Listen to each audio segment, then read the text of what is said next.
want to inform the public that our CID task team from Kampala Metropolitan Police continues to investigate the alleged murder by shooting of the Uganda Kingdom clan leader.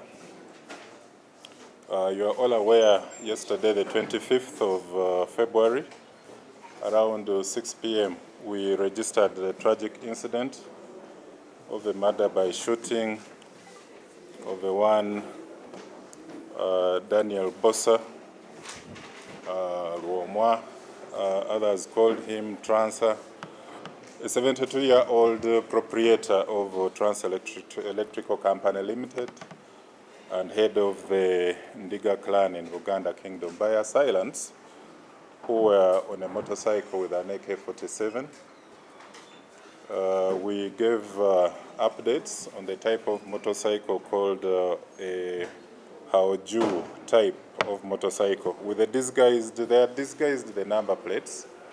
The actual number plate of the motorcycle was registration number UFX 854F, which they disguised the sellotape to read UEX 754E. Now we established that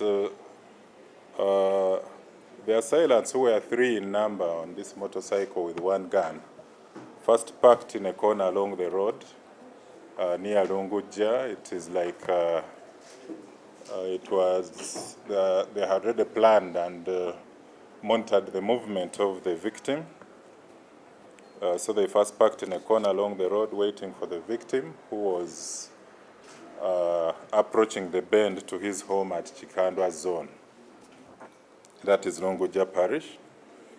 Now what the assailants did, they sped past the vehicle of the victim, that is the Land Cruiser registration number UAH 637X. They made a U-turn in front, and that's when they drove back and shot at the victim from the front, killing him instantly. There were about 3 bullets which penetrated his head, and he died at the driver's seat. His wife, Gladys Bossa, now widow, and their housemaid, Mrs. Nambale Peace, survived with no major injuries. The trio were returning from a family function. Now, as the 3 assailants were fleeing the scene, they were pursued aggressively by courageous bodaboda riders up to near Bulange in Mengo, where they knocked them and they fell down. One of the bodabodas who knocked them went on to raise an alarm, which attracted an angry mob, and they cornered 2 of the assailants around Mengo. They were seriously beaten, and one of the assailants died on the spot. He has been identified as Serunkuma Enock. Now, Serunkuma Enock is also a resident. He's a known resident around Lunguja, so we are building on that information as well. And another assailant sustained life-threatening injuries and was rushed to Mulago National Referral Hospital, where he is under guard by detectives from Kampala Metropolitan, and a 3rd suspect fled from the scene. We've identified the 2nd suspect, who is still recovering from Mulago Hospital as Luja Noah. We took him this morning under guard for a CT scan, and so far the results from the medical teams at Mulago are progressive. They show that he didn't have any fracture on the head, despite the the serious beating from the angry mob. He also doesn't have any bone injuries. So he came out of the CT scan, and he's conscious.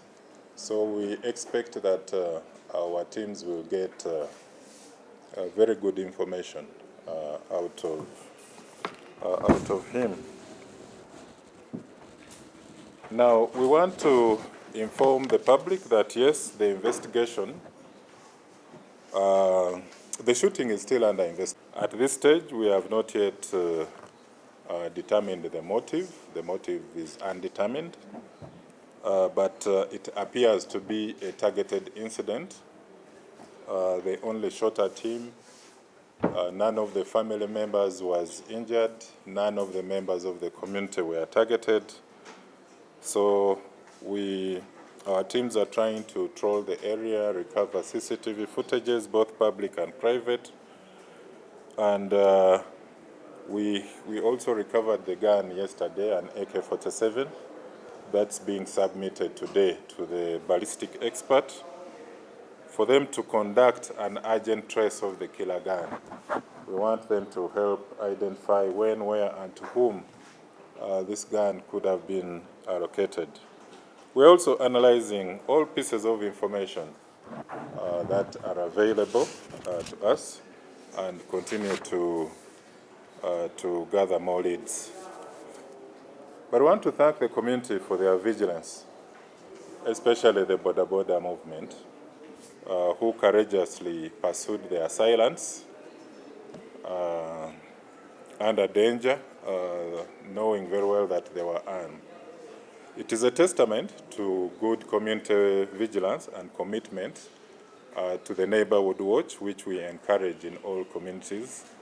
But we also still have work to do, because once you pursue suspects, you corner them, you need to have them subdued and arrested, but not torturing them to kill them, because when you do that, it negatively impacts our leads in terms of investigation.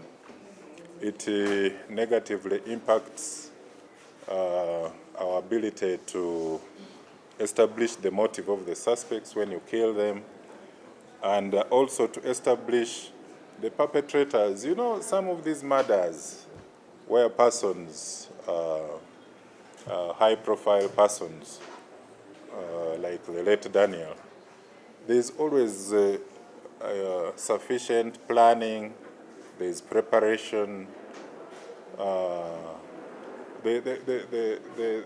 The plot, the murder plot is effectively hatched. So when you eliminate these suspects, we fail to get the entire group of perpetrators behind the murder plot.